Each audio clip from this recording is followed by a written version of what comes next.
Strip threads got you down, friends? Like on your really expensive filter for your high-pressure air compressor?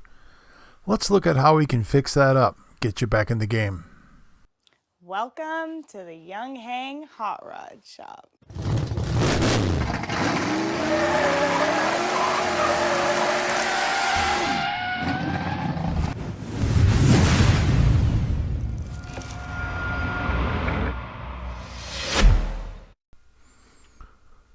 What is a helicoil or a wire form thread insert? Well, here you go.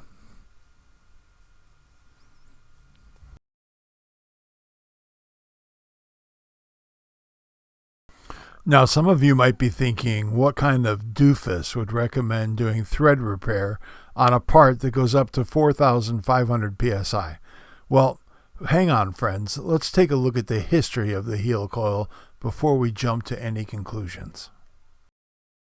Funny thing about the helicoil, friends, is it was originally given to us by the aircraft industry. It seems in the mid-30s they had an issue as compression ratios got higher and higher in aircraft engines. They were actually failing the threads on the spark plugs. So the helicoil was developed not as a repair, but as a way of actually creating a higher strength thread in a cast iron part than the base material could provide. So helicoils are actually a really high strength solution for threads and thread repair. Initially, I thought I could simply pop this nylon face seal right out of the end of the filter, but it turned out it was not that easy to get out, so eventually I abandoned this line of thinking and decided to just drill it out completely and go with a dowdy seal on this instead, which actually works to the strengths of the helicoil even better. Next up, we need to drill out the damaged portion of thread to prepare this for the tap that's going to make it the correct thread diameter and pitch. And what I want to point out here is that please do use a drill press for this function, because there's no way that you are going to be able to hand drill this with any accuracy and to make sure that you don't well out the top edge of that hole so that it makes it a larger diameter than the base of the hole. Use a drill press to get you a really good hole that is in the same axis as the original, so you're not going in on an angle or otherwise creating an error in this bore that would adversely affect the thread. And I think sometimes people give thread inserts a bad name because they didn't actually install them correctly. And this is the first step to installing a thread insert correctly, is getting a good true hole.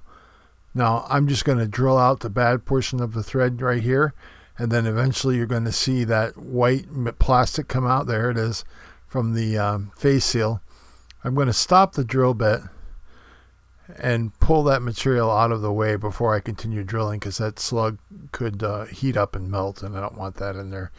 So I'm going to go a little bit deeper with this hole, probably only about 1/4 of an inch or so, but there's no reason for me to have this thread bottom out now, because I'm not using a face seal anymore.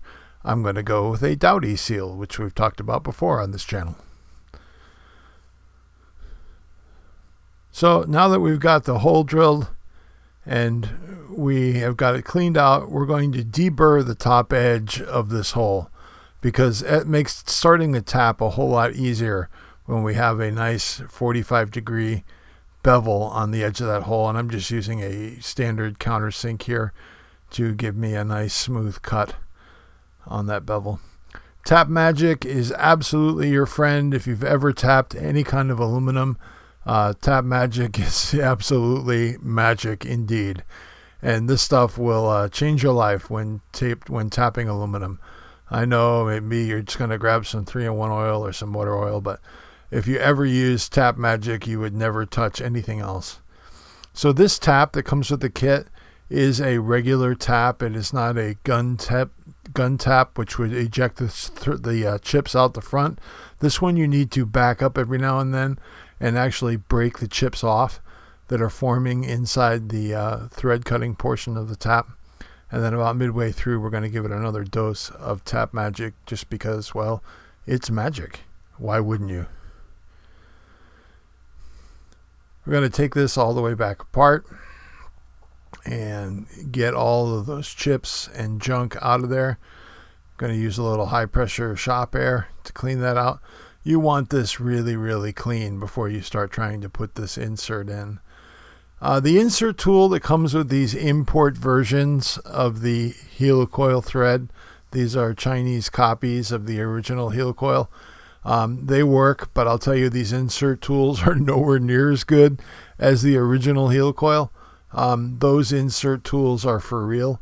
These are passable for 1 or 2 helicoils. I don't know that I want to do a bunch more with this level of tooling. They're just not very precise, and they don't really insert that well. Now we've got a little tab down in the bottom of this hole that I'm pointing to, and we need to break that tab off. That tab is what allows us to drive the helicoil into place. So we're going to smack that with a hammer, and it is scored already, so it just pops right off. And we'll see what that tab looks like here in my hand.